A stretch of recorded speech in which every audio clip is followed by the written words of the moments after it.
ఆమేన్. దేవునికి మహిమ కలుగును గాక.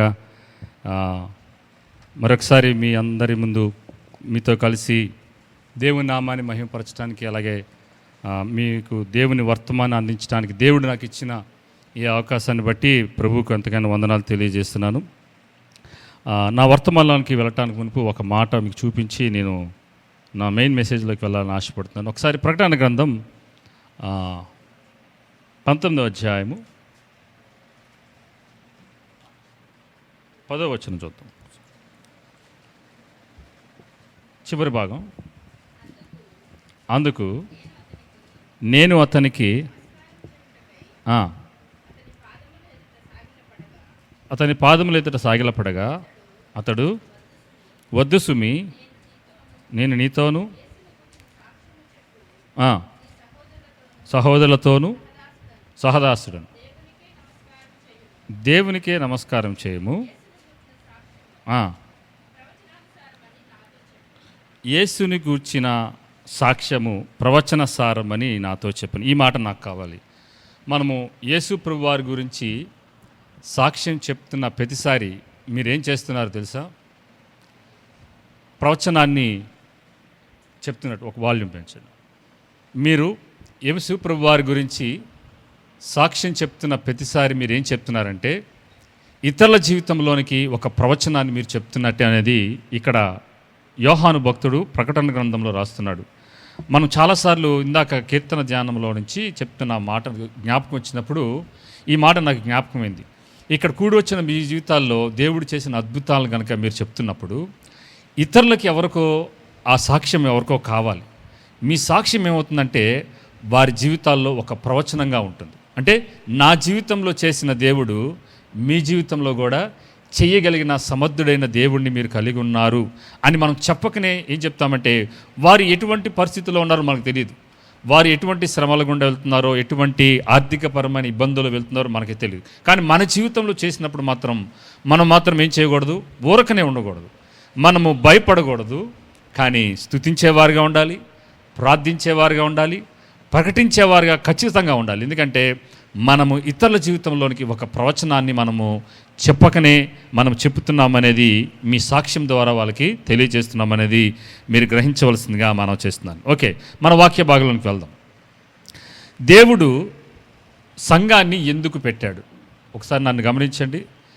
దేవుడు సంఘం అనే వ్యవస్థని దేవుడు ఈ భూమి మీద ఎందుకు ఉంచాడనేది ఒక్కసారి మీ మాటల్లో నాకు తెలియచేస్తే నాకు తెలిసిన దాన్ని మీకు చెప్పాలని ఆశపడుతున్నాను. దేవుడు సంఘాన్ని ఎందుకు పెట్టాడు? ఇంతకుముందు కూడా చెప్పాను, ఒకవేళ మీకు గుర్తుంటే మరలా ఒకసారి నాకు చెప్పవలసిందిగా మనం చేస్తున్నాను. దేవుడు అసలు సంఘం అనే ఈ ప్రతి ఆదివారం వచ్చి పాటలు పాడి వాక్యం చదివి ఒక వ్యక్తి నిలబడి వాక్యం చెప్తూ ఉంటుంటే మీరు వింటున్నారు, మీ జీవితాలని సరిచేసుకుంటూ ఉన్నారు. ఇదంతా దేవుడు ఎందుకు పెట్టాడంటే మనం రక్షణ పొంది ఆయన పోలికలోకి మలచబడిన తర్వాత ఆయన రాకడ పర్యాంతం వరకు దేవుడు మనల్ని ఏం చేస్తున్నాడంటే పడిపోతున్న ప్రతిసారి, లేదంటే నిరీక్షణ లేకుండా ఉన్న ప్రతిసారి, లేదంటే నిరాశతో ఉన్న ప్రతిసారి, లేదా ఇబ్బందుల్లో ఉన్న ప్రతిసారి ఈ సంఘం ఏం చేస్తుందంటే మనల్ని కాస్తూ, మనకి ఓదార్పునిస్తూ, మనల్ని ఊరటనిస్తూ, మనల్ని ధైర్యపరుస్తూ మన కోసం ప్రార్థించే సహోదరులు ఉంటారు, ప్రార్థించే సహోదరులు ఉంటారు. అలాగే సంఘ కాపరి ఒక ఆయన ఇక్కడ ఉంటాడు, ఆయన వాక్యం చెబుతూ ఉంటాడు. ఇదంతా ఎందుకంటే మనమందరం ఒక కుటుంబం. ఒక కుటుంబంలో ఎలా ఉంటుంది, ఒక ఇబ్బంది కలిగినప్పుడు కుటుంబ యజమాని ఏమంటాడు, ఏం పర్లేదు, దేవుడు వీటన్నిటిలో నుంచి మనము గట్టెక్కుతాం, ముందుకెళ్తాము, మరికొ మంచి దినాలు రాబోతున్నాయనేది ఒక నిరీక్షణ కలిగిన మాటలు ఏం చేస్తాడు కుటుంబ పెద్ద చెప్తూ ఉంటాడు. అలాగే ఒకరికి అనారోగ్యం వచ్చిందనుకోండి, వాళ్ళు ఏం చేస్తారు, ఒకరినొకరు సేవ చేసుకుంటూ ఉంటారు. సో అలాగే సంఘ వ్యవస్థ కూడా దేవుడు ఏం చేశాడంటే మనము సంఘానికి క్రీస్తు ప్రభువుగా ఉండి, ఆయన తండ్రిగా ఉండి, ఈ సంఘములో ఉన్న ప్రతి ఒక్కరు సంఘ సభ్యులందరూ ఏం చేసుకోవాలంటే ఒకరినొకరు ఓదార్చుకుంటూ, ఒకరినొకరు పురుకొల్పుకుంటూ. నేను ఒక మాట చెప్తున్నాను, గమనించండి. ఈ స్టేజ్ మీద ఉండి నేను వాక్యం చెప్పేంత వరకే నేను కాపరిని. ఆ స్టేజ్ దాటిన తర్వాత నేను కూడా మీ తోటి సహోదరుడను. సో మనమందరము ఎలా ఉంటామంటే ఒకరినొకరము క్రీస్తునందు సహోదరి సహోదరులుగా మన ఇరుకుల్లో, మన ఇబ్బందుల్లో మనం ఏం చేసుకోవాలంటే ఒకరినొకరు సహాయం చేసుకుంటూ, ప్రార్థన సహాయం కోరుకుంటూ, ఒకరి అవసరాలు ఒకరు తీర్చుకుంటూ ఉండడం కోసం సంఘాన్ని దేవుడు ఏర్పరిచాడు. నేను ఆదివారం వచ్చేసి నా మటుకు నేను పాటలు పాడేసేసి, కానుక వేసేసి, వాక్యం చెప్పింది వినేసి బాగుందని చెప్పేసి పాస్టర్ గారికి షేక్ హ్యాండ్ ఇచ్చేసి వెళ్ళిపోతే అది ఆరోగ్యకరమైన సంఘం కాదు. ఆరోగ్యకరమైన కుటుంబం ఎలా ఉంటుంది? కుటుంబంలో భార్యాభర్తలు, పిల్లలు అందరూ సఖ్యత కలిగి ఏక మనసుతో వారు ఎలాగైతే మెలుగుతూ ఉంటారో మనము కూడా సంఘముగా అటువంటి ఆరోగ్యకరమైన బంధం కలిగి ఉండాలనేదే దేవుడు ప్రాముఖ్యమైన ఉద్దేశంతో సంఘాన్ని ఏర్పరిచారనేవి గుర్తెరగాలి. సో సంఘము మనల్ని ఏం తయారు చేస్తుందంటే ఆత్మ సంబంధమైన విషయాల మీద మరింతగా మనసుంచటానికి. ఒకవేళ మనం పడిపోతున్నాం, దేవునికి దూరంగా వెళ్ళిపోతున్నాం అని అనుకుంటున్నప్పుడు సంఘంలో ఉన్న సహోదరులు, సంఘ కాపరులు ఏం చేస్తూ ఉంటారంటే మనకి పురుకొల్పుతూ, మనల్ని దేవుని వాక్యం చేత, మాటల చేత మనల్ని సరిచేస్తూ, మరలా తప్పిపోతున్న ప్రతిసారి ఆ యొక్క మార్గంలోనికి, దేవుని మాటల్లోనికి, దేవుని మార్గంలోనికి తిరిగి తీసుకురావడానికి సంఘ కాపరులు, దేవుడు వారి ద్వారా మాటలను మనకు అనుగ్రహించి మనల్ని సరిచేస్తూ ఉంటారు. దీనికోసం దేవుడు సంఘ వ్యవస్థను అనేది ఆయన ఉంచాడనేది మీరు గుర్తెరగవలసిందిగా మనం చేస్తున్నాను.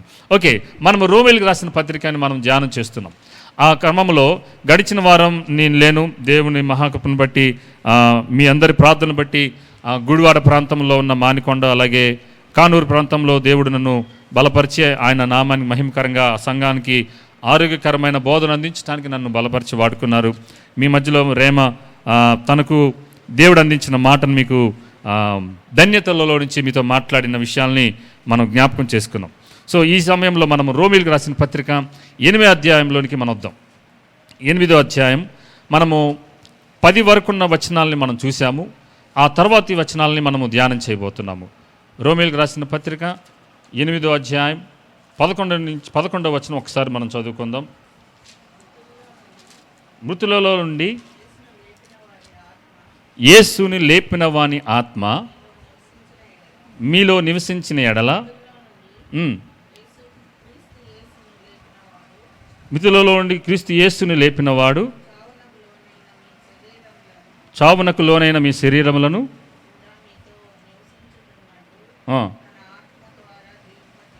తన ఆత్మ ద్వారా జీవింపచేయును. మృతులలో నుండి యేసును లేపిన వాని ఆత్మ. ప్రశ్న, యేసు ప్రభు వారిని మృతులలో నుండి లేపింది ఎవరు? దేవుని ఆత్మ. అక్కడుంది లేపిన వాని ఆత్మ అంటే ఎవరు ఆత్మ? దేవుని ఆత్మ. దేవుని ఆత్మ అంటే ఎవరు? పరిశుద్ధ ఆత్మ. ఇప్పుడు ఇక్కడ చూడండి, యేసు ప్రభు వారు జననంలో పరిశుద్ధాత్ముడు ఉన్నాడు. కన్యమరి గర్భంలో పరిశుద్ధాత్మ వల్ల ఆమె గర్భం ధరించింది. ఆయన శోధనల సమయంలో బాప్తిజం తీసుకొని బయటికి రాగానే ఆయన మీదకి పరిశుద్ధాత్మ దేవుడు వచ్చాడు. అలాగే ఆయన శోధనలో 40 దినాలు అరణ్య ప్రాంతంలో ఉన్నప్పుడు పరిశుద్ధాత్మ దేవుడు ఆయనకి సహాయం చేస్తూ ఉన్నాడు. అలాగే ఆయన చనిపోయి మరణింపచేసి సమాధిలో పెట్టి తిరిగి లేపడానికి కూడా ఎవరు సహాయం చేశారు ఆయనకి? పరిశుద్ధాత్ముడే. దేవుని ఆత్మ ఏం చేసిందంటే ఆయనని మృతులలో నుంచి దేవుని ఆత్మ లేపింది. ఇప్పుడు ఈ పరిశుద్ధాత్మ దేవుడు ఎక్కడున్నాడంటే చూడండి, మృతులలో నుండి యేసున లేపిన వాని ఆత్మ ఎక్కడ నివసిస్తున్నాడంట? మీలో నివసించిన ఎడల మృతులలో నుండి క్రీస్తు యేసుని లేపినవాడు చావునకు లోనైన మీ శరీరాలను కూడా మీలో నివసించున్న తన ఆత్మ ద్వారా జీవింపచేయును. ఇప్పుడు చూడండి, యేసు ప్రభు వారి జీవితంలో ఏ సంఘటనలు అయితే జరిగాయో అదే సంఘటనల రూపంలో మన జీవితంలో కూడా జరుగుతున్నాయి. చూడండి, యేసు ప్రభు వారు ఎలాగైతే పరిశుద్ధాత్మ వలన కన్యమరి గర్భమున జన్మించారో మనము కూడా పరిశుద్ధాత్మ వలన ఏమవుతామంటే మనము మన పాపములను ఒప్పుకొని మన పాపముల నిమిత్తం పశ్చాత్తపడి తిరిగి ఏమవుతాం? తిరిగి జన్మించబడతాం. ఇది పరిశుద్ధాత్మ దేవుడు మొట్టమొదటిగా మనం చేసే కార్యం. ఇప్పుడు మన శోధనల సమయంలో కూడా ఎప్పుడైతే మనం వెళ్తూ ఉంటామో మనకు సహాయం చేసేది కూడా ఎవరంటే పరిశుద్ధాత్మ దేవుడు. అలాగే మనము క్రీస్తునందు మృతులుగా ఉన్నవారు అంటే యేసు ప్రభువుని అంగీకరించి ఆయనని స్వరక్షణగా అంగీకరించి జీవించి వాక్యానుసారమైన జీవితాన్ని జీవిస్తూ మనకన్నా ముందుగా చనిపోయిన వారు ఎవరైనా ఉన్నట్లయితే వారిని కూడా మృతులలో నుంచి లేపేదెవరు? పరిశుద్ధాత్ముడే, వారిలో నివసించిన మనలో నివసిస్తున్న పరిశుద్ధాత్మ దేవుడు ఏం చేస్తాడంటే చావునకు లోనైన మన శరీరాలను కూడా ఏం చేస్తాడంటే ఆయనని తన ఆత్మ ద్వారా ఏం చేస్తాడంట, జీవింపచేస్తాడంట. సో పరిశుద్ధాత్మ దేవుడు చాలామందికి ఈ దినాల్లో, ఈ అంత్య దినాల్లో ఎటువంటి బోధలో లేదంటే భక్తిలో ఉన్నారంటే, కొంతమంది ఏమో కేవలం తండ్రినే ఆరాధిస్తారు, కొంతమంది కేవలం క్రీస్తునే ఆరాధిస్తారు, కొంతమంది కేవలం పరిశుద్ధాత్మనే ఆరాధిస్తారు. అయితే అతివృష్టి లేదంటే అనావృష్టి అన్నట్టుగా ఉంది క్రైస్తవ జీవితం. తండ్రి, కుమార, పరిశుద్ధాత్ముడు ముగ్గురు ఏకమై ఉన్నారు. వాళ్ళు మూడు రకాలైన వ్యక్తిత్వాలు కలిగిన ఏకదేవుని మనం కలిగి ఉన్నాం. బైబిల్లో ఎక్కడ త్రియేక దేవుడు అని రాయబడలేదు కానీ, త్రిత్వం అని రాయబడలేదు కానీ, ఆయన మూడు రకాల వ్యక్తిత్వాలు కలిగిన ఒకే దేవుడు. మనకి ముగ్గురు దేవుళ్ళు లేరు, ఒక దేవుడే ఉన్నాడు. కానీ ఆయన వ్యక్తిత్వం మాత్రం తండ్రి హృదయాన్ని తెలియజేసే తండ్రి దేవుడుగా ఉన్నాడు. మన పాపముల నుంచి విమోచించడానికి కుమారుడైన యేసు ప్రభువారుగా ఆయన ఈ లోకానికి వచ్చి పాప విమోచన క్రయధనాన్ని సిలువలో చెల్లించడం ద్వారా మనకందరికీ పాప విమోచన క్రయధనాన్ని చెల్లించారు.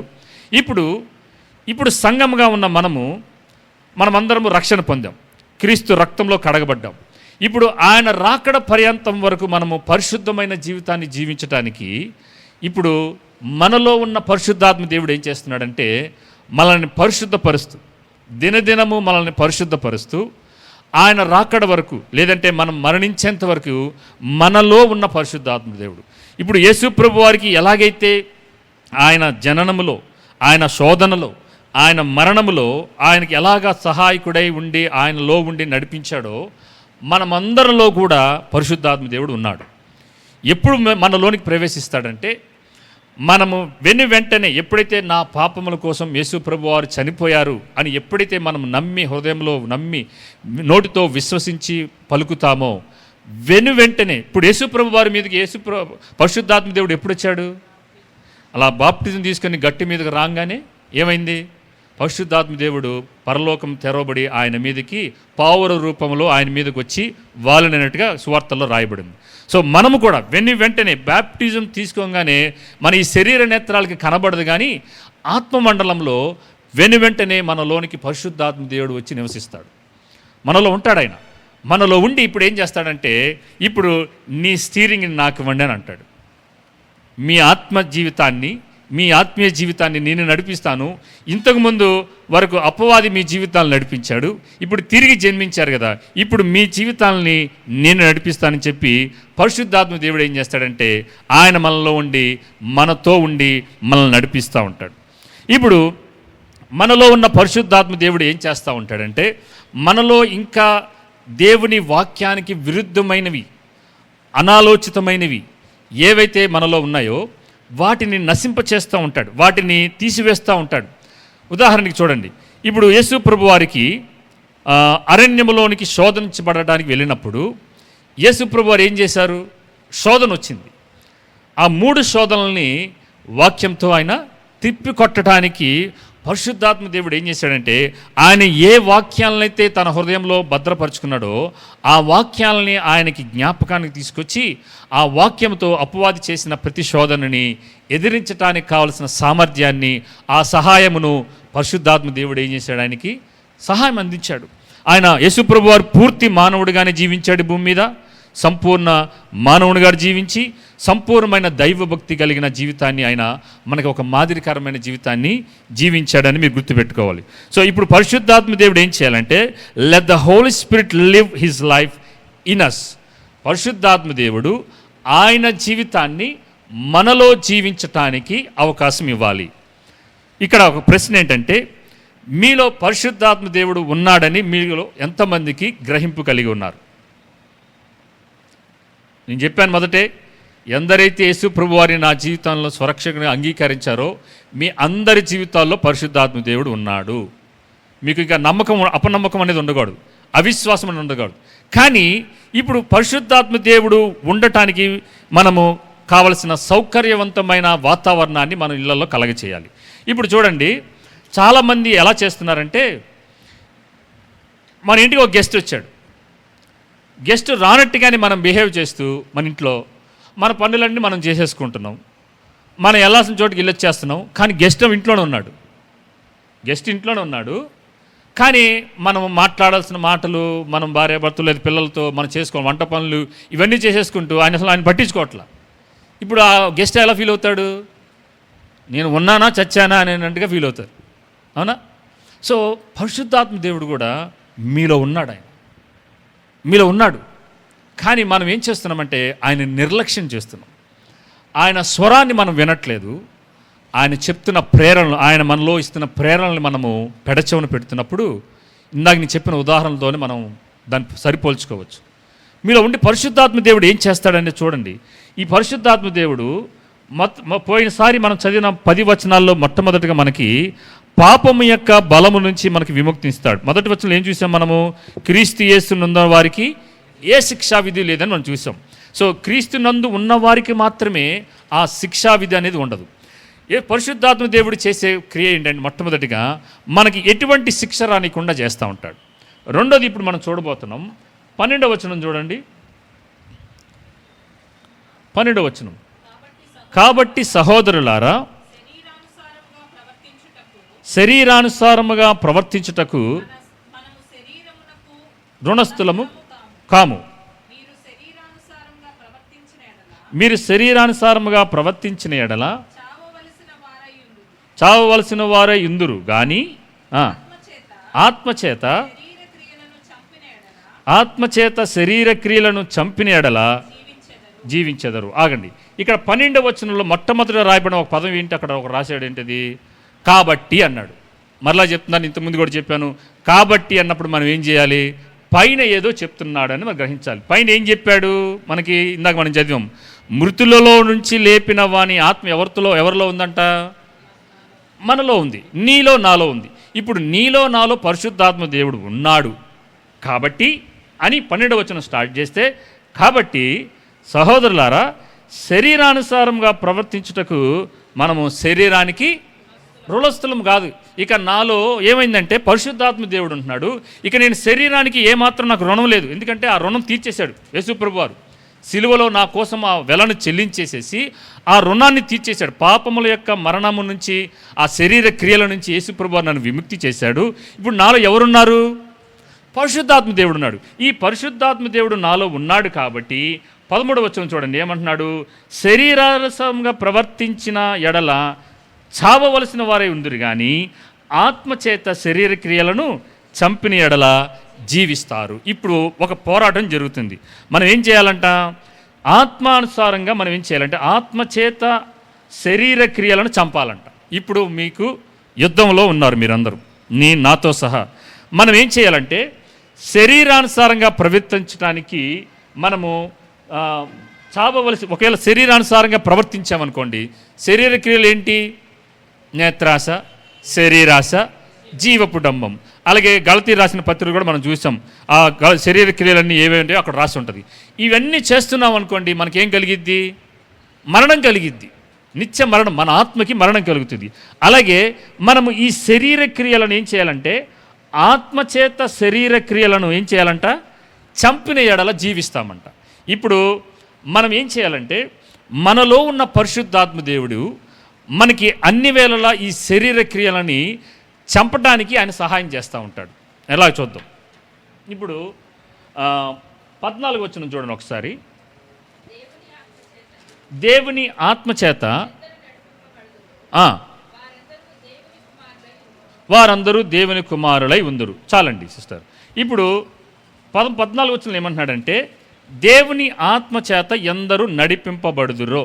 ఇక్కడ ఇంగ్లీష్లో ఏమని రాయబడి ఉంటుందంటే నిరంతరం అని ఉంటుంది. నిరంతరము దేవుని ఆత్మచేత ఎందరూ నడిపించబడుదురో వారందరూ దేవుని కుమారులై ఉందురు అంటున్నాడు. ఉందురు అంటే అది ప్రెజెంట్ టెన్సా, ఫ్యూచర్ టెన్సా? Future tense. అంటే మీరు ఇలా ఉంటేనే, నడిపించబడితేనే మీరు కుమారులు అవుతారు. నడిపించబడకపోతే కుమారులు అవరు. సో ఇక్కడ మనకు కావాల్సింది ఏంటంటే దేవుని ఆత్మ మనలో ఉంది. నడిపించబడటం అనేది ఎవరి చేత జరిగించబడాలి? పరిశుద్ధాత్మ చేత. ఇప్పుడు చూడండి, మనము మార్కెట్లోకి వెళ్ళినప్పుడు మన పిల్లల్ని మనము మన పిల్లల చేతి పట్టుకుంటామా, మన పిల్లలు మన చేయి పట్టుకుంటారా? మన పిల్లల చేయి మనమే పట్టుకుంటాం. ఎందుకు? తప్పిపోకూడదని. ఆ మార్కెట్లో కానీ ఆ ఎగ్జిబిషన్లో కానీ ఎక్కడ వాళ్ళు తప్పిపోకూడదని మనం ఏం చేస్తామంటే వారి చేతిని మనం పట్టుకుంటాం. ఇప్పుడు నడిపించాల్సింది ఎవరు? పేరెంట్స్గా మనము మన చేయి పట్టుకొని వాళ్ళ చేయి పట్టుకొని ఏ మార్గంలో వెళ్తామో, ఎటు వెళ్తామో, ఎటు సేఫ్ జోను అని చెప్పి మనం చేస్తామంటే వారిని చేయి పట్టుకొని లాక్కొని వెళ్తాం. అదే పరిశుద్ధాత్మ దేవుడు కావాలని కోరుకుంటున్నాడు. ఇప్పుడు ఆ స్టీరింగ్ మీ ఆత్మీయ జీవితాన్ని, మీ యొక్క శరీర సంబంధమైన జీవితాన్ని, మీ మనసులను, మీ హృదయాన్ని ఆయన తన చేయి పట్టుకొని నడిపించాలని కోరుకుంటున్నాడు. మీలో ఉన్నాడా? ఉన్నాడు. కానీ డ్రైవింగ్ ఎవరి చేతిలో ఉంది? స్టీరింగ్ ఎవరి చేతిలో ఉంది? నా చేతిలో ఉంది. నా చేతిలో ఉంటే ఆయన నడిపిస్తాడా? లేదు. ఇప్పుడు డ్రైవర్ మారాలి. డ్రైవరు ఆయనైతే ఆయనకి ఇష్టమైన చోటికి ఆయన నడిపిస్తాడు. దేవుని చిత్తానుసారమైన చోటికి నడిపిస్తాడు. దేవునికి ఇష్టమైన రీతిగా జీవించడానికి ఆయన సహాయం చేస్తాడు. చాలామంది క్రైస్తవులు చేస్తుంది ఏంటంటే రక్షణ పొంది, బాప్టిజం పొంది గట్టి మీదకి వచ్చారు. పరిశుద్ధాత్మ దేవుడు వారిలోకి వచ్చాడు. కానీ ఆయన ఉన్నాడే అనే సంగతే మర్చిపోయి తమ స్టీరింగ్ని, తమ ఆత్మీయ జీవితాన్ని ఆయనకు ఇవ్వకుండా వారంతట వారే జీవిస్తున్నారు. ఇప్పుడు ప్రాబ్లం ఏంటంటే ఇక్కడ ఒక వార్ అనేది ఉంది. ఏమన్నాడు అక్కడ 13వ వచనంలో? ఆత్మచేత శరీర క్రియలను చంపాలంటే ఇప్పుడు స్టీరింగ్ ఆయనకి ఇస్తేనే ఇది జరిగిద్ది. మనమే ఉంచుకున్నాం అనుకోండి, ఆయనకి ఇవ్వకుండా ఇప్పుడు వారు ఎవరు చేస్తారు? వారు వన్ సైడ్ అయ్యిద్ది. అప్పుడు నువ్వు చేయాల్సి వస్తుంది. ఇప్పుడు ఈ వారు ఏం చేస్తామంటే నీలో వస్తున్న ఈ శరీర సంబంధమైన క్రియలతో కూడిన ప్రతి వాక్యానికి విరుద్ధమైన వాటిని నీ స్వతహాగా వాటిని జయించలేవు. ఇప్పుడు ఎక్కడ లేని నిస్పృహ, ఎక్కడ లేని నిరీక్షణ లేని తనం, లేదంటే నిరాశ, లేదంటే అలసిపోయిన తనం, ఇదంతా ఏమవుతుందంటే ఆత్మ సంబంధమైన విషయాల మీద మీకు ఎక్కడ నిరీక్షణ లేని జీవితం మీరు జీవిస్తూ ఉంటారు. నిర్భేద్యమైన నాకు ఏముందిలే, అందరికీ కలిగినట్టు నాకు కలుగుతున్నాయి అనే ఒక సాదాసీదమైన రాజీ పడిపోయిన ఆత్మీయ జీవితాన్ని జీవిస్తూ ఉంటారు. ఎందుకంటే మనలో ఉన్న పరిశుద్ధాత్మ దేవుని కనుక మనము ఆయన ఆత్మ, అందుకని యేసుప్రభువు వారు కూడా చూడండి, ఆత్మచేత అరణ్యములోనికి కొనిపోబడెను అని ఉంటుంది. ఆత్మచేత మనం నడిపించబడాలి. ఆత్మచేత నడిపించబడినప్పుడు ఏమవుతుందంటే మనము పలు విధమైన శోధనలో గుండా మనం వెళ్తున్నప్పుడు ఆ సమయంలో ఎలాగ దానికి ప్రతిస్పందించాలో ఆత్మ ఖడ్గాన్ని బయటికి తీస్తాడు. ఏంటి ఆత్మ ఖడ్గం? వాక్యమే కదా, వాక్యమే ఆత్మ ఖడ్గం. ఇప్పుడు రెండంచెల ఖడ్గమైన ఈ వాక్యాన్ని బయటికి తీసి యేసు ప్రభువు వారు ఎలాగైతే ఆ శోధన సమయంలో వాక్యంతో అపవాది శోధనలకి తిరిగి తిప్పికొట్టాడో, ఇప్పుడు మీలో ఉన్న పరిశుద్ధాత్మ దేవుడు ఏం చేస్తాడంటే మీరు ప్రతిరోజు లేచి ప్రార్థన చేసుకుంటూ వాక్యాన్ని చదువుతున్నప్పుడు మీకు తెలియకుండా ఏమవుతారంటే మీరు హృదయం అనే పలక మీద రాసుకుంటూ ఉంటారు. హృదయం అనే పలక మీద నాలుక అనే పెన్నుతో రాస్తూ ఉంటారు. తెలుసా మీకు? నాలుక అనే పెన్నుతో హృదయం అనే పలక మీద ఈ వాక్యాన్ని ప్రతిరోజు చదువుతూ ఉంటుంటే మీకు తెలియకుండానే మీ కలములతో, నాలుక అనే కలములతో హృదయం అనే పలకల మీద రాసుకుంటూ ఉంటుంటే అది మీ చిరకాలము మీ హృదయాల మీద భద్రపరచబడి మీ శోధన సమయంలో పరిశుద్ధాత్మ దేవుడు, మీలో ఉన్న పరిశుద్ధాత్మ దేవుడు ఏం చేస్తాడంటే వాక్యాన్ని జ్ఞాపకం తీసుకొస్తాడు. ఉదాహరణకి చెప్తున్నా, పలానా సహోదరి మిమ్మల్ని దూషించింది అనుకుందాం. దూషించినప్పుడు దూషణకు ప్రతిదూషణగా మీరు దుర్భాషలాడకుడి అనే ఒక మాట మీరు ఏం చేసుకున్నారు? హృదయం అనే పలక మీద రాసుకున్నారు, ఎప్పుడో చదివారు. ఆ సమయంలో ఏమవుతుందంటే పరిశుద్ధాత్మ దేవుడు, మీలో ఉన్న పరిశుద్ధాత్మ దేవుడు ఇప్పుడు ఆత్మ సంబంధమైన పోరాటం, శరీర క్రియలను ఏం చేయాలి? చంపాలి.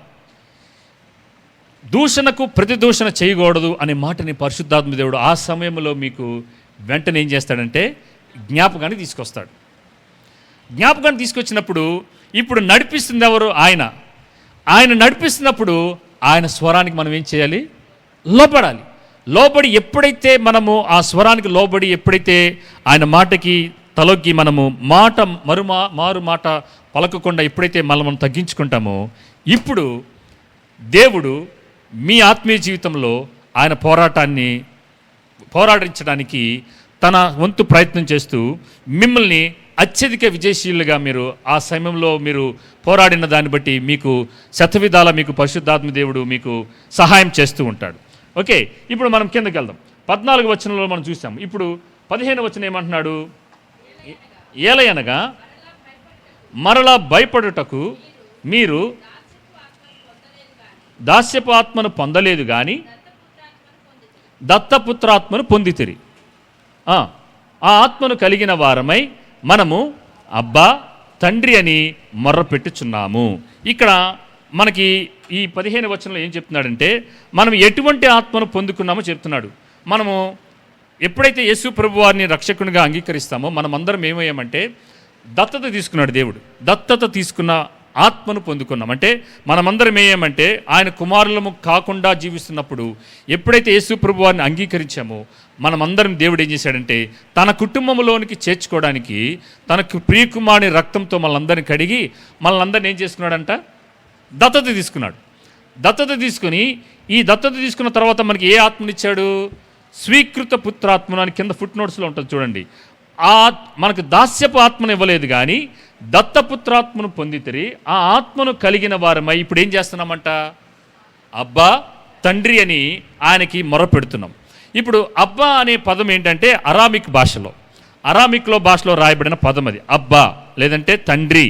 మీరు నిఘంటువుల్లో చూసినట్లయితే మనకు తెలుస్తుంది అక్కడ. సో ఇప్పుడు అబ్బా తండ్రి అని ఏం చేస్తున్నామంట? తండ్రికి మనము మొరపెడుతున్నాం. ఇప్పుడు మొరపెట్టేది కూడా ఎవరున్నారంటే మనలో ఉన్న పరిశుద్ధాత్మ దేవుడే. ఈయన మనకి ఏం చేస్తున్నాడంటే మనలో ఉండి యుద్ధాలు చేయడానికి సహాయం చేస్తున్నాడు. మనలో ఉన్న శరీర కార్యాలను చంపడానికి ఆయన సహాయం చేస్తున్నాడు. మొర్రపెట్టడానికి కూడా పరిశుద్ధాత్మ దేవుడు ఏం చేస్తున్నాడు? మనకి సహాయం చేస్తూ ఉన్నాడు. చూడండి, మనము ఈ యేసు ప్రభు వారు ఆత్మచేత నడిపించబడే విషయంలో మనము కొన్ని విషయాల్ని మనం చూద్దాం.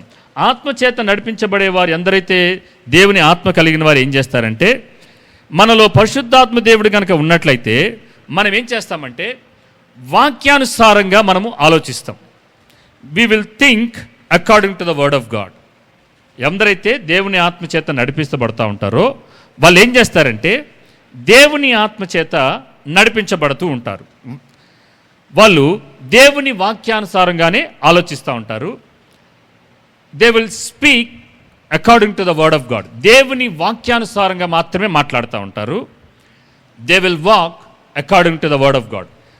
దేవుని వాక్యానుసారంగా ఆలోచిస్తారు, దేవుని వాక్యానుసారంగా మాత్రమే మాట్లాడతారు, దేవుని వాక్యానుసారంగా మాత్రమే వారి నడకలను నడుస్తూ ఉంటారు. ఈ మూడు కలిగి చూడండి. మీరు ఎందుకు మీరు పరిశుద్ధాత్మ చేత నడిపించబడరో మనం చూద్దాం. ఈ మూడిట్లో ఏది తప్పినా మనము పరిశుద్ధాత్మ దేవుణ్ణి దుఃఖపరుస్తూ ఆయన మన జీవితాలని ఏలనీయకుండా మన జీవితాలను నడిపించబడనీయకుండా మనం ఏం చేస్తామంటే ఆయనను దుఃఖపరుస్తూ ఉంటాం. మనము మన జీవితంలో చాలాసార్లు పరిశుద్ధాత్మ దేవుడు అంటే చాలా సంఘాలు, కొన్ని సంఘాలను చూసి మనం ఏమైపోయామంటే భయచెంది ఆ సంఘం భాషలలో మాట్లాడి కింద పడి డొల్లిపోయి అలా జరిగితే పరిశుద్ధాత్మ దేవుడు నాకు వద్దు అనుకునే సంఘాలు చాలామంది క్రైస్తవులు ఉన్నారు. పరిశుద్ధాత్మ దేవుడు అల్లరికి కర్త కాదు. అసలు ఆయన వచ్చిన పని వేరు, మనోళ్ళు చేస్తున్న పరిచర్య వేరు. చాలామంది సంఘాల్లో పరిశుద్ధాత్మ దేవుడు చేస్తున్న పరిచర్యకి ఆయన వాక్యంలో రాయబడి ఆయన చేస్తాడు అన్న పరిచర్యకి చాలా తేడాలు ఉన్నాయి. సో పరిశుద్ధాత్మ దేవుడు ఎందుకు వచ్చాడంటే మనలోనికి మన పక్షాన యుద్ధాలు చేయటానికి, విజ్ఞాపన చేయటానికి, మనలను పరిశుద్ధపరచటానికి, క్రీస్తు స్వరూపములో మనము మలచబడడానికి పరిశుద్ధాత్మ దేవుడు మనకి సహాయం చేయటానికి ఆయన ఇప్పుడు భూలోకంలో మన మధ్యలో మన మీద ఉండి ఆయన కార్యం జరిగిస్తున్నాడు. చూడండి, దేవుడు ఎంత కృప కలిగిన దేవుడు, ఎంత వాత్సల్యత కలిగిన దేవుడు అంటే మన జీవితాల పట్ల రక్షణ ప్రణాళిక దేవుడే చేశాడు, తండ్రి అయిన దేవుడు చేశాడు. దానిని కుమారుడైన క్రీస్తు వారు నెరవేర్చాడు. దాన్ని మన జీవితాలకు ఆపాదించడానికి మనం మరణాంతం వరకు, క్రీస్తు రాకడ వచ్చేంత వరకు దానిని మనం పరిశుద్ధపరచడానికి పరిశుద్ధాత్మ దేవుడు ఏం చేస్తున్నాడంటే మనకి అన్ని వేళలా సహాయం చేస్తున్నాడు. వీటన్నిటిలో మనం ఏమైనా చేసామా? ఏది చేయలా. కానీ ఆదివారం రావటానికి, వాక్యం చదవటానికి, ధ్యానించడానికి, ప్రార్థించడానికి మాత్రమే మనకి భారం అయిపోతుంది. ఈ మూడు చేయటానికి మనకేమవుతుందంటే భారం అయిపోతుంది. ఎందుకు? అంత వెల చెల్లించి తన రక్తాన్ని చిందించి యేసు తండ్రి అయిన దేవుడు అంట ఎలా ప్రేమించాడంటే మనల్ని తన ప్రియకుమారుణ్ణి సిలువలో ప్రాణం పెట్టినంతగా ఎంతగా మనల్ని ప్రేమించాడంటే అదే ప్రేమతో మనల్ని ప్రేమించాడు దేవుడు. ఎంతకన్నా తక్కువ ప్రేమతో ప్రేమించలేదంట. తన ప్రియ కుమారుని, అద్వితీయ కుమారుని ఎంతగా ప్రేమించాడో అంతకన్నా మిన్నగా కాదు, తక్కువ కాదు, సరి సమానంగా దేవుడు ఏం చేశాడంటే నిన్ను నన్ను ప్రేమించాడు. కాబట్టి మనము ఆయన యొద్ద నుంచి దూరం అయిపోకుండా ఉండడానికి తన ప్రియ కుమారుని పంపించాడు. తన ఆత్మను పంపించి మనలో ఉంచి ఒక దినాన మనమందరిని ఏం చేయబోతున్నాడు? పునరుద్ధానం చెందించబోతున్నాడు. మనలందరినీ తన ఆత్మ చేత తిరిగి పునరుద్ధానం చెందించబోతున్నాడు అనేది మనం చూడబోతున్నాం. ఓకే, ఇప్పుడు how the Holy Spirit God leads us, పరిశుద్ధాత్మ దేవుడు మనల్ని ఎలా నడిపిస్తాడు, ఇది నేర్చుకుందాం. ఇది మనకు కావాలి. మీరు ఇంటికి వెళ్ళిన తర్వాత దీన్ని మీరు ప్రాక్టీస్ చేయండి.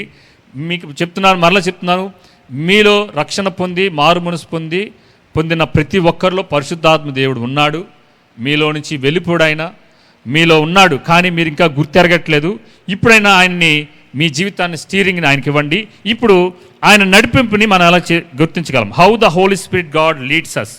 మొట్టమొదటిది మనతో మాట్లాడడం ద్వారా, బై స్పీకింగ్ టు అస్.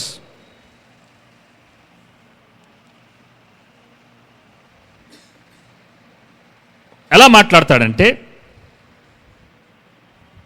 మనం శరీర క్రియలను చంపడం ద్వారా దేవుని చిత్తం జరిగించాలా అంతరంగంలో ప్రేరేపణలు కలగజేస్తూ ఉంటాడు. ఇందాక చెప్పాను కదా, పలానా సహోదరి మమ్మల్ని దూషించింది. ఆ దూషణ అన్నప్పుడు మీ లోపల పరిశుద్ధాత్మ దేవుడు ఏం చేస్తాడంటే, నువ్వు మాట్లాడొద్దు, నిశ్శబ్దంగా ఉండు, కామ్గా ఉండు, ఆమెను మాట్లాడనివ్వండి, కానీ నువ్వు మాత్రం మౌనంగా ఉండు అని. యేసు ప్రభు వారు ఎలాగైతే ఆ సిలువకు ఎక్కడానికి ముందు పిలాతు ఆ కారాగార గృహంలో ఆయన మొహాన్ని కప్పి పిడిగుద్దులు గుద్ది నిన్ను గుద్దినవాడు ఎవడో ప్రవచించమని చెప్పినప్పుడు ఆయన ఎలాగైతే మౌనంగా ఉన్నాడో అలాగ మౌనంగా ఉండని చెప్పి పరిశుద్ధాత్మ దేవుడు ఏం చేస్తాడంటే మనల్ని ఆ లోపల నుంచి ప్రేరేపణలు కలగజేస్తాడు. పరిశుద్ధాత్మ దేవుడు నేను మాట్లాడినట్టుగా గట్టిగా లౌడ్ స్పీకర్ పెట్టి మీతో మాట్లాడు, లౌడ్ స్పీకర్ పెట్టి మాట్లాడు. మీలో ఉన్న పరిశుద్ధాత్మ దేవుడు ఆయన ఎంత జెంటిల్ హోలీ స్పిరిట్ అంటే, ఎంత మృదుత్వం కలిగిన వాడంటే, చిన్న చిన్న వాటి కూడా ఆయన కృషించిపోతూ ఉంటాడు. అంటే ఉదాహరణకి పలానా చూడకూడని వాల్ పోస్టర్ మీరు చూశారనుకుందాం, వెంటనే లోపల అలా అది ఎందుకు చూసావు, అలా ఎందుకు మాట్లాడావు అని లోపల నుంచి మీకు ఒక విష్పస్, గుసగుసలు మీకు వినబడతా ఉంటాయి. చాలామందికి ఇప్పుడు రక్షణ పొందని వారికి కూడా పలానా తప్పు చేసినప్పుడు అరే నేను తప్పు చేశానని ఒక భావన, మనస్సాక్షి వారిని గద్దిస్తూ ఉంటుంది. తిరిగి జన్మించినప్పుడు ఇప్పుడు స్టీరింగ్ ఎవరంటే పరిశుద్ధాత్మ దేవుడు తీసుకుంటాడు. సో ఈ ప్రేరణలను ఏం చేయాలంటే మనము పెడచెవను పెట్టకుండా వాటిని ఒకదాని వెంబడి ఏం చేస్తూ ఉండాలంటే ఆచరణలోకి తీసుకురావాలి. మొట్టమొదటిది అది. రెండోది లేఖనాల ప్రకారమైన ప్రేరేపణ ఇస్తూ ఉంటాడు. The inspiration according to the scriptures. మూడోది జీవితాన్ని నడిపించడానికి కొరకు ప్రేరేపణలు ఇస్తూ ఉంటాడు. నాలుగోది మనలోని సహజమైన పాపపు కోరికలకు వ్యతిరేకంగా పురికొల్పడం ద్వారా మనకి మాట్లాడుతూ ఉంటాడు. ఇవన్నీ పరిశుద్ధాత్మ దేవుడు చేసే కార్యాలు. మొట్టమొదటిది శరీర పాపక్రియలను చంపడానికి ద్వారా దేవుని చిత్తం జరిగించేలాగా అంతరంగంలో ప్రేరేపణలు ఇస్తూ ఉంటాడు. రెండోది లేఖనాల ప్రకారమైన ప్రేరేపణ దయచేస్తాడు. మూడోది మన జీవితాలను నడిపించడం కొరకు ప్రేరేపణ ఇస్తూ ఉంటాడు. నేను నడిపిస్తాను, నాకు అవకాశం ఇవ్వు, నీ జీవితాన్ని నాకు నడిపించడానికి నాకు అవకాశం అని చెప్పి పరిశుద్ధాత్మ దేవుడు మనకు సహాయం చేస్తాడు. ఇది ఒక్కరోజులో అయ్యేది కాదు. పిల్లలు గమనించండి, ఇది ఒక్కరోజులో అయ్యేది కాదు. దేవుని ఆత్మచేత నడిపించబడటం అనేది ఇది ఒక్కరోజులో అయ్యేది కాదు. దినదినము ఇప్పుడు ఈరోజు పుట్టిన బాబు ఈరోజు లేచి నడిచేస్తాడా? నడవడు. కొన్ని నెలలు గడిచిన తర్వాత మంచి ఆహారం తింటూ ఉండగా వాడు ఏం చేస్తాడంటే ఒక 8 నెలలు 9 నెలలు సంవత్సరం గడిచే కొద్దీ ఏం చేస్తాడు? బుడి తప్పటడుగులు వేస్తూ ఉంటాడు. అలాగే మనం కూడా ఆత్మీయ జీవితంలో తిరిగి జన్మించిన వారంగా ఈ ఆత్మీయ ఆహారాన్ని రోజు తింటూ ప్రార్థన చేసుకుంటూ ఈ సంఘ కార్యక్రమాల్లో పాలుభాగస్తులు అవుతూ దినదినము ఆయన సన్నిధిలో మనం కట్టబడుతూ ఉన్నప్పుడు ఏమవుతామంటే మనము కూడా ఆయన ఆత్మస్వరం వినటం, మాట్లాడటం, మనము నడవటం ప్రారంభిస్తూ ఉంటాం. సో ఈ పరిశుద్ధాత్మ దేవుడు నడిపిస్తున్నప్పుడు మనం చివరిగా ఎలా నడిపిస్తాడని చూసినట్లయితే విశ్వాసములో కొనసాగేలాగా మనల్ని ధైర్యపరుస్తూ ఉంటాడంట. అలాగే ప్రతి పాపాన్ని గురించి క్రీస్తు విమోచన కార్యమును గురించి, చెడును గురించి, విరోధమైన దేవుని తీర్పును గురించి మనకు ఉపదేశాలను ఇస్తూ ఉంటాడు. ఇవన్నీ ఇప్పుడు మీరు సంఘంలో ఇప్పుడు వాక్యం చెప్తున్నారు, మీకు నీ వాక్యం చెప్తున్నా. ఈ వాక్యం మీరు వింటున్న మీ హృదయాల్లో కూడా కార్యం చేసేది కూడా పరిశుద్ధాత్మ దేవుడే. నేను కేవలం ఒక బోరను మాత్రమే, ఒక మైక్ను మాత్రమే. కానీ నన్ను నిలబెట్టి ఈ గంట సేపు దేవుడు ఏం చేస్తున్నాడంటే మీతో మాట్లాడుతున్నాడు. మీ జీవితాలను సరిచేయాలని ఆశపడుతూ ఆయన ఏం చేస్తున్నాడంటే తన మాటల్ని నా ద్వారా, ఈ పోస్ట్ మ్యాన్ ద్వారా మీకు అందిస్తున్నాడు. నాకు నేను కూడా సరి చేసుకోవాలండి. మీరు మాత్రమే కాదు, నాకు నేను కూడా నేను ఏదైతే చెప్తున్నానో దీనిని అవలంబించేవాడిగా నేను ఉండాలి. ఓకే, అలా కాకుండా మనము దీర్ఘకాలం దేవుని ఆత్మ ప్రేరణలు కనుక మనం పెడచెవిని పెట్టినట్లయితే ఆయన మౌనంగా అయిపోతాడు. ఆయన మౌనం అయిపోతాడు. దేవుడు ఒక్క మారు మాట్లాడతాడు, 2 మార్లు మాట్లాడతాడు, 3 మార్లు మాట్లాడతాడు. తర్వాత మనం ఎప్పుడైతే ఆయన స్వరాన్ని వినకుండా అలా అయిపోతూ ఉంటామో, ప్రియులారా, మనం ఒకేసారి 2 స్వరాలని మనము ఏకీభవించలేం. ఒకేసారి 2 నాయకులకి మనము లోబడి ఉండలేం. అయితే శరీర నియమానికి లేదంటే ఆత్మ నియమానికి మనము లోబడి జీవిస్తాం. అయితే శరీర కార్యాలకి మనం లోబడతాము, లేదంటే ఆత్మ కార్యాలకి, పరిశుద్ధాత్మ దేవుని కార్యాలకి మనము లోబడి జీవిస్తాం. సో మనము పరిశుద్ధాత్మ దేవుణ్ణి ఎలా దుఃఖపరుస్తామంటే, మీ పిల్లలు మీ చెప్పిన మాట వినకపోతే మీరేమవుతారు? దుఃఖపడతారు. అలాగే ఆయన చెప్పిన మాట మనం వినకపోతే ఆయన దుఃఖపడతాడు. ఆయన ఎప్పుడు ఆయనను ఆర్పివేస్తామంటే, ఆయన మాట్లాడుతున్నా కూడా మనం వినకుండా పెడచెవిని పెట్టినప్పుడు ఆయనని ఆర్పివేస్తాం. మనలోనే ఉన్నాడు, మనతోనే ఉన్నాడు, కానీ ఆయన ఎవరో మనం పట్టనట్టుగా జీవిస్తున్నప్పుడు ఆయన స్వరాన్ని మనం పెడచెవిని పెట్టి ఆయన కృంగదీసేలాగా. ఈయన ఎవరో తెలుసా?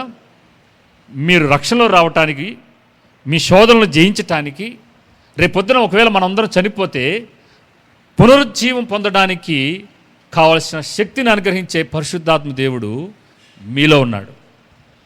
ఆయనని మనం పడిచేవని పెడుతున్నాం, ఆయనని మనం తృణీకరిస్తున్నాం. ఇది చాలా బాధాకరమైన విషయం.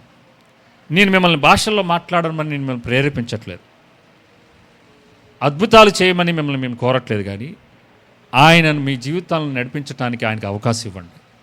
ఆయన నడిపిస్తే ఆ ఆత్మీయ జీవితం వేరుగా ఉంటుంది. ఆయన నడిపిస్తే మీరు ఉంచే మనస్థితి, అంటే మీరు ఆత్మ సంబంధమైన విషయాల మీద మనసుంచే ఆలోచన విధం వేరుగా ఉంటుంది. ఇహలోక సంబంధమైన విషయాల్ని చూసే దృక్పథం వేరుగా ఉంటుంది. పాపులను చూసినప్పుడు, పాపాన్ని చూసినప్పుడు ద్వేషించుకునే తీరు మారిపోతుంది. ఇది కేవలం పరిశుద్ధాత్మ దేవుడు మాత్రమే, ఆయన ద్వారా మాత్రమే జరుగుతుంది. పాపాన్ని అసహించుకోకుండా దాన్ని ప్రేమిస్తున్నామంటే మనము దేవుని ఆత్మకు వ్యతిరేకంగా ఎక్కడో రాజీ పడిన జీవితాన్ని జీవిస్తున్నట్టే. నేను మన గడిచిన ఆదివారం అక్కడ సంఘస్థులతో మాట్లాడుతూ నేను ఒక మాట చెప్పాను. దేవుని హృదయానుసారులు అంటే ఎవరంటే, లేదంటే దేవుని ఆత్మచేత నడిపించబడేవారు ఎవరంటే, దేవునికి ఏది ఇష్టమో మనకు అది ఇష్టం అవ్వాలి. అలాగే దేవునికి ఏది అయిష్టమో మనకు కూడా అది అయిష్టమైనప్పుడే మనము దేవుని ఆత్మచేత నడిపించబడతాం, దేవుని స్వరానికి లోబడతాం, దేవుడు హృదయానుసారులుగా మనం ఉంటాం. దేవుని హృదయానుసారులు ఏం చేస్తారంటే ఆత్మ సంబంధమైన విషయాల మీద మనసు ఉంచుతారు, శరీరానుసారులు శరీర సంబంధమైన విషయాల మీద మనసు ఉంచుతారు. ఇప్పుడు చూడండి, అలాగే how the Holy Spirit leading happen to us. పరిశుద్ధాత్మ దేవుడు మనకి ఎలా నడిపింపు ఎలా కలుగుతుంది, ఇందాక ఎలా చేయాలని చూస్తే, హౌ ద హోలీ స్పిరిట్ ఎలా మనల్ని నడిపిస్తాడని చూస్తే, రెండోది దేవుని ఆత్మ నడిపింపు ఎలా కలుగుతుందో మనకి. నేను ఆత్మ నడిపింపుని ఎలా పెంపొందించుకోవాలంటే మొట్టమొదటి చేయాల్సిన పని ఏంటయ్యా అంటే వాక్యాన్ని చదవటం. వాక్యం చదవటం, ఇంకేది లేదు. మీరు పైనుంచి కిందకు దూకాల్సిన పని లేదు, యేసుప్రభు వారిని శోధించినట్టుగా రాళ్ళని రొట్టెలు చేసుకోవాల్సిన పని లేదు, ఆయనకి మొక్కాల్సిన పని లేదు.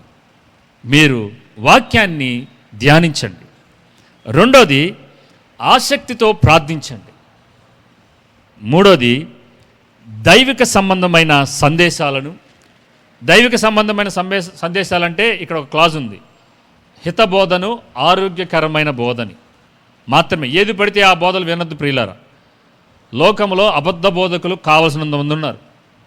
యూట్యూబ్ ఛానల్స్లో అబద్ధ బోధకులు చెప్పే బోధలు వాళ్ళు చక్కగా నీట్గా సూటు బూటు వేసుకుని చెప్తారు.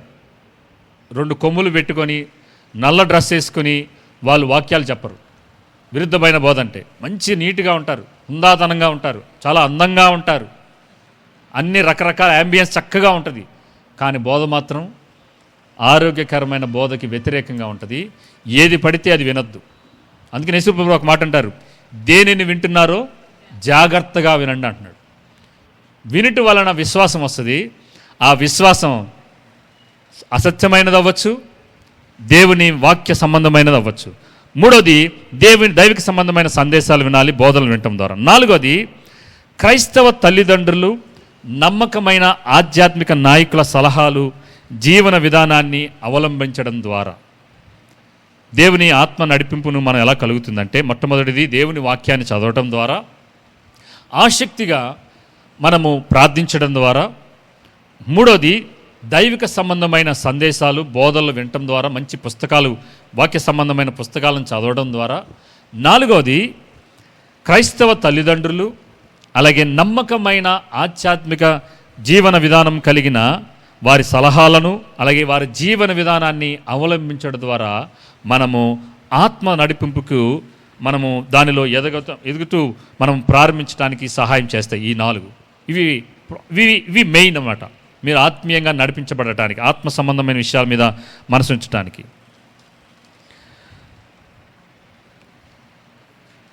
17వ వచనంలోకి ఒకసారి వెళ్దాం. 17వ వచనం, మనము పిల్లలమైతే వారసులము, అనగా దేవుని వారసులం, క్రీస్తుతో కూడా మహిమ పొందుటకు క్రీస్తు తోడి వారసులము. చూడండి, ఇక్కడ మనమందరము, మీలో ఎంతమంది క్రీస్తు తోడి వారసులు అవ్వాలనుకుంటున్నారు? అందరం అవ్వాలనుకుంటాం కదా. కానీ ఒక క్లాజ్ పెట్టాడు అక్కడ. ఏంటది? మనము పిల్లలమైతే వారసులము, అనగా దేవుని వారసులం, క్రీస్తుతో కూడా మహిమ పొందుటకు ఏం చేయాలంట? ఆయనతో కూడా. ఇదే మనకు నచ్చింది. శ్రమలంటేనే మనకు నచ్చదు. శ్రమ పడిన ఎడల ఏమైందంట? క్రీస్తు తోడి వారసులు. ఇప్పుడు వారసులకి కావాల్సింది ఏంటయ్యా అంటే శ్రమలు. అలా అని మనం కోరి తెచ్చుకోవాల్సిన పని లేదు.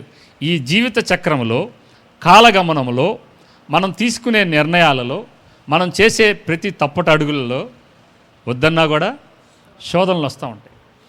ఈ శోధనలు అంటే మనం ఏం చేస్తాయంటే, యేసుప్రభు వారిని ఒకసారి తీసుకుందాం. ఆయన శోధించబడ్డాడు. శోధించబడిన తర్వాత పరిశుద్ధాత్మ దేవుని సహాయంతో వాటన్నిటిని జయించి, క్రీస్తు సిలువలో శ్రమలు పొందడానికి ముందు కూడా ఆయన అనేకమైన శ్రమలు పొంది తర్వాత ఏమయ్యాడు? ఆయన అలాగే సమాధిలో ఉండిపోయాడా? ఏమయ్యాడు? లెగిచి తిరిగి లేచి మహిమ శరీరాన్ని ధరించి మహిమా స్వరూపుడై ఇప్పుడు ఎక్కడున్నాడు? ఆయన తండ్రి కుడిపార్శ్వమున ఆసీనుడు. సేమ్ అదే మన జీవితంలో, అదే సంఘటనలు మన జీవితంలో జరగబోతున్నాయి. So sufferings are the stepping stone to enter in to the glory. Sufferings are the stepping stones to enter in to the glory. శ్రమలనేవి మనము మహిమలో ప్రవేశించడానికి ఒక మెట్లు వంటివంట. మెట్లు లేకుండా ఎవరైనా పైకి ఎక్కుతామా? సో ఈ మెట్లు ఉంటేనే, ఈ శ్రమలు అనే మెట్లు ఉంటేనే మహిమలోనికి మనం ప్రవేశిస్తాం. యేసు ప్రభు అంతటోడే ఆయన ఏం పొందాడు? ఆయన శ్రమలు సహించాడు, శ్రమలు పొందాడు మన వలనే. ఆ శ్రమలు పొందిన తరువాత ఆయన మహిమలోనికి ప్రవేశించాడు. సో ఇక్కడ ఏమంటున్నాడంటే, క్రీస్తుతో కూడా మహిమ పొందటానికి ఏం చేయాలంట? ఆయనతో శ్రమ పడాలి. ఆయన ఎలాగైతే శ్రమ పడ్డాడో మనము కూడా ఏమి ఇవ్వాలంట? శ్రమలు పొందాలి.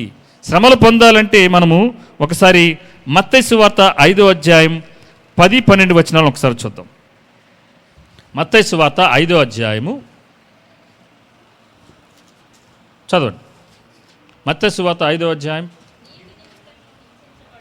నీతి నిమిత్తము హింసించబడువారు ధన్యులు, పరలోక రాజ్యం వారిది. నా నిమిత్తము జనులు మిమ్మల్ని నిందించి హింసించి పలుకున్నప్పుడు మీరు ధన్యులు. సంతోషించి ఆనందించుడి,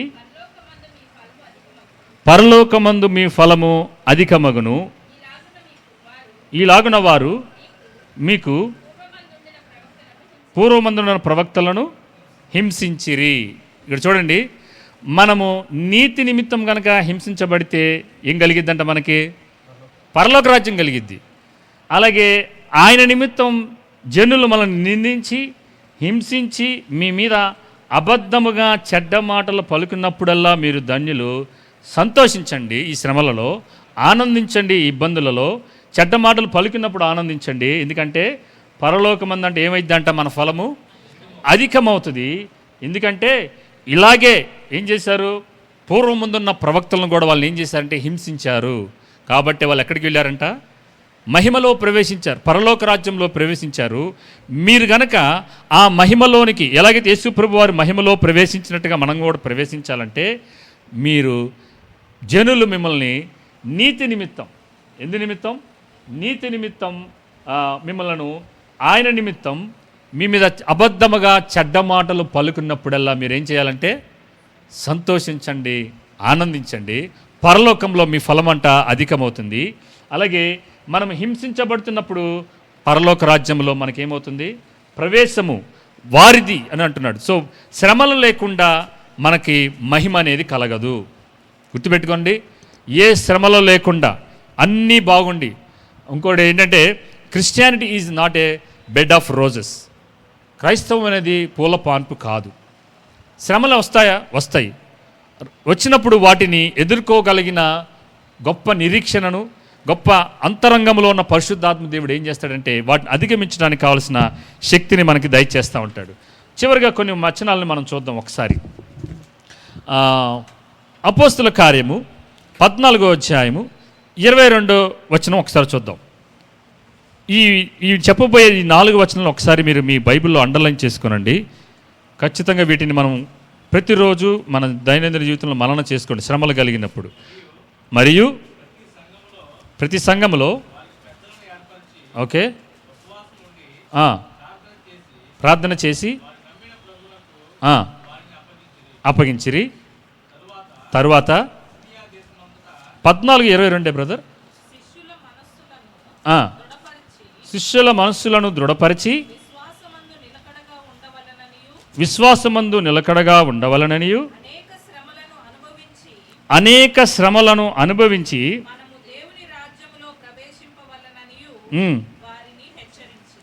ఏమంటే హెచ్చరించారంట. ఎప్పుడంట? ఎప్పుడు ప్రవేశిస్తామంట పరలోక రాజ్యం? అనేక శ్రమలను అనుభవించి మనము దేవుని రాజ్యంలో ప్రవేశించవలను అని వారిని హెచ్చరించారంట. సో మొట్టమొదటిది మరల చెప్తున్నాను, మన పరలోక రాజ్యంలో మనం ప్రవేశించాలంటే హింసలు కలగాలి, మనకి అనేకమైన శ్రమలు అనుభవించాలి. అప్పుడే పరలోక రాజ్యంలో మనం ప్రవేశిస్తాం. రెండోది 2 తిమోతి రాసిన పత్రిక 3వ అధ్యాయం 12వ వచనం. 2 తిమోతి రాసిన పత్రిక 3వ అధ్యాయం 12వ వచనం. క్రీస్తు యేసునందు సద్భక్తితో బ్రతుకనుద్దేశించు వారందరూ హింసలు పొందుతారు. మీరు సద్భక్తితో అంటే మంచి భక్తి జీవితాన్ని నేను జీవించాలని ఆశపడుతున్న ప్రతి ఒక్కరికి ఏమవుతాయంటే హింసలు పొందుతారంట. అలా హింసలు కలగకుండా చాలా హంసలాగా అంత జీవితం కరెక్ట్గా నీట్గా ఉందనుకోండి, మన జీవితం సాఫీగా వెళ్ళిపోతుందని. అది మీరు బంగారం వలె ఎలాగైతే పుట్టము వేయకుండా స్పష్టంగా సువర్ణమైన బంగారం బయటికి రాదో, మీరు సువర్ణమైన విశ్వాసాన్ని కలిగి లేదని మీకు తెలియజేస్తుంది. సో క్రీస్తు యేసునందు సద్భక్తితో బ్రతుకనుద్దేశించే వారు ఏం చేస్తారంట? శ్రమలు పొందుతారు. అలాగే ఫిలిప్పీలు రాసిన పత్రిక 1వ అధ్యాయం 29-30 వచనాలు చూడండి. ఫిలిప్పీలు రాసిన పత్రిక 1వ అధ్యాయం 29-30. ఏలయనగా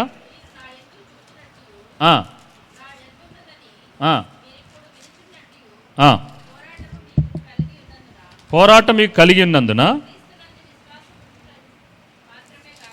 ఉంచుట మాత్రమే కాక ఆయన పక్షమున శ్రమపడుటయు ఆయన పక్షమున మీకు అనుగ్రహింపబడి ఉన్నది.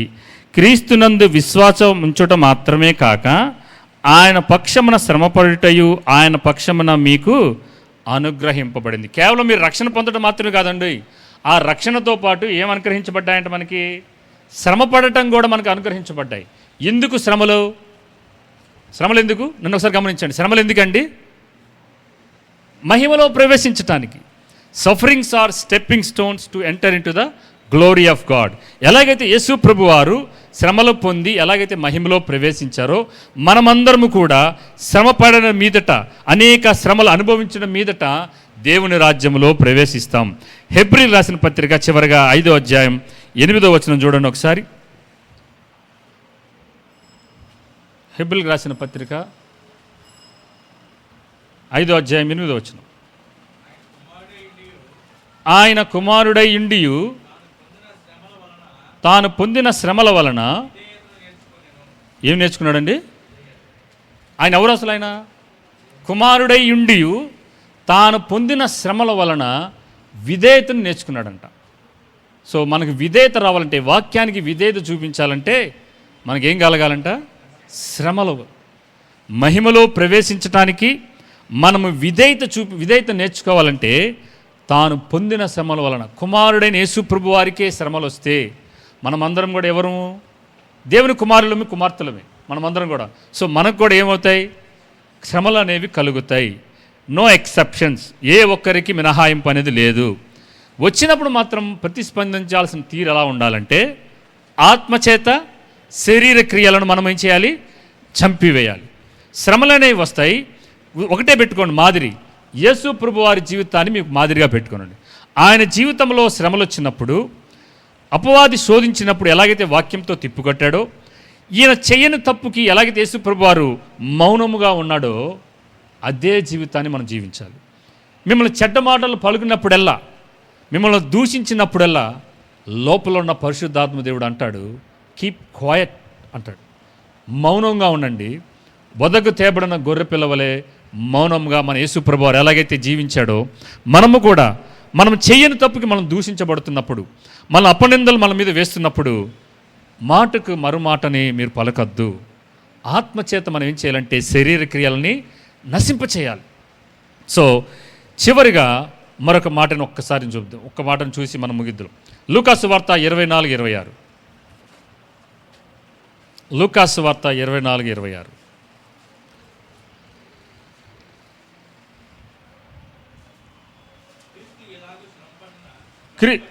క్రీస్తు ఈలాగు శ్రమపడి తన మహిమలో ప్రవేశించుట అగత్యము కాదా అని వారితో చెప్పాను. చాలు. ఏమంటున్నాడు చూడండి, అనేక శ్రమలు ఈలాగు శ్రమపడి తన మహిమలో ప్రవేశించుట ఏంటంటే అది అగత్యం, అంటే అవసరత, అది అవసరత అయి ఉన్నది. సో శ్రమలు పొందిన పిమ్మట, ఆ శ్రమలు పొందిన పిమ్మట మాత్రమే ఏమవుతాడంటే ఆయన మహిమలో ప్రవేశించబడతాడు అంట. సో మనమందరం కూడా మహిమలో ప్రవేశించబడాలంటే శ్రమలు అనేవి కలుగుతాయి. నేను ఇతరులు బోధించేలాగిన మనకు శ్రమలు అనేవి కలగవు, లేదంటే ఇబ్బందులు కలగవు, మనకి అన్నీ మంచే జరుగుతాయి అని చెప్పట్లేదు. వాక్యం ఏం చెప్తుందో దాన్ని ఎలాగ అధిగమించవచ్చో మీకు చెప్తున్నాను.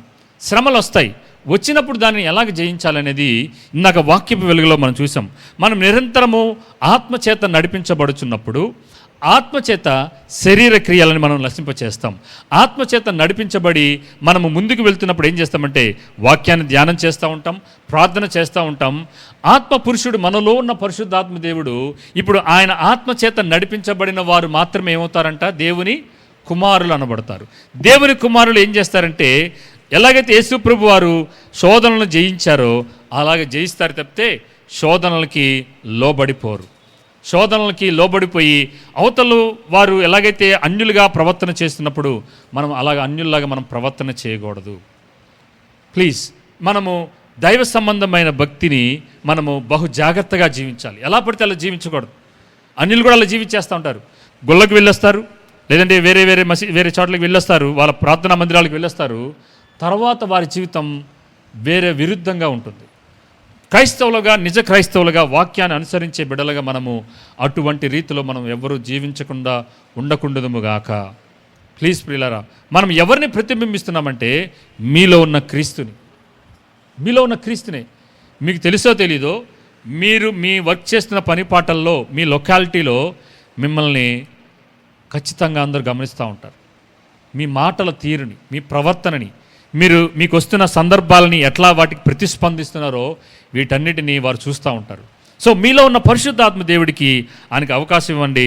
పరిశుద్ధాత్మ దేవుడు మిమ్మల్ని నడిపించేలాగా ఆయనకి అవకాశం ఇచ్చి మీ ఆత్మీయ జీవితాల్లో వస్తున్న ప్రతి శోధనని దాన్ని దేని కింద వాడుకుంటారు? వచ్చే శ్రమని దేని కింద వాడుకుంటారు? ఉన్నతమైన స్థాయిలోనికి, మహిమలోనికి ప్రవేశించడానికి, లేదంటే విధేయతను నేర్చుకోవడానికి మీరు వాటిని వాడుకొని ఆత్మచేత నడిపించబడి ఆత్మ పురుషులుగా, ఆత్మ సంబంధమైన పురుషులుగా శరీర క్రియలను నశింపచేయడానికి ఆయనకి అవకాశం ఇవ్వండి. ఆయన మీలో ఉన్నాడు. ఇక్కడి నుంచి మీరు ఇంటికి వెళ్ళిన తర్వాత మీలో ఉన్న పరిశుద్ధాత్మ దేవుడిని నడిపించడానికి ఆయనకి అవకాశం ఇవ్వడానికి నేను చెప్పిన 4 సూత్రాలని మీరు పాటించండి. వాక్యాన్ని ధ్యానం చేయండి. వాక్యము లోపల మీకు తెలుసో, మీకు ప్రేరణలు వస్తూ ఉంటాయి, మీరు వాటిని పట్టించుకోవట్లా. ఉదాహరణకి ఇప్పుడు ఆక్సిజన్ గాల్లో ఉంది కదా, ఎలా తెలుస్తుంది మనకు ఉందని? మనం తీసుకొని దాన్ని వదిలినప్పుడు. అలాగే పరిశుద్ధాత్మ దేవుడు కూడా మీలో ఉన్నాడు. ఆ స్వరానికి మీరు లోబడినప్పుడు ఖచ్చితంగా ఆయన ఉన్నాడనే గ్రహింపు మీకు కలిగిద్ది. చేసి చూడండి. ఆయన చెప్పినవి, పలానా చోటుకి వెళ్ళొద్దు అంటాడు, వెళ్ళకుండా ఉండండి. మరి వెంటనే ఇంకొక మాట చెప్తాడు, అగో పలానా వాక్యం తీయమని చెప్తాడు, పలానా వాక్యం చదవమని అంటాడు, పలానా సందర్భంలో అలా నువ్వు మాట్లాడద్దు అంటాడు. ఇప్పుడు ఈ అంత్యదినాలలో పరిశుద్ధాత్మ దేవుడు మన మధ్యలో ఉన్నాడు, మీలో ఉన్నాడు. ఆయన పరిచర్య ఇప్పుడు జరుగుతుంది. ఆయన పరిచర్య జరిగించడానికి మనమందరం అవకాశం ఇద్దాం. ఆయన ఆత్మచేత నడిపించబడి మరింత ఉన్నతమైన ఆత్మీయ భక్తిలోనికి, దైవ సంబంధమైన భక్తిని జీవించి క్రీస్తుని పోలిన జీవితాన్ని జీవించడానికి పరిశుద్ధాత్మ దేవుడు కూడొచ్చిన మనకందరికీ ప్రతి శోధనలో, ప్రతి శ్రమలలోనూ మనకందరికీ సహాయం దయచేసి అటువంటి ఆత్మీయ జీవితాన్ని మనకందరికీ దయచేయునుగాక. ఆమేన్. అందరం తలలు వంచినట్లయితే మనం ప్రార్థన చేసుకుని మనము ముగింపులోనికి వెళ్దాం.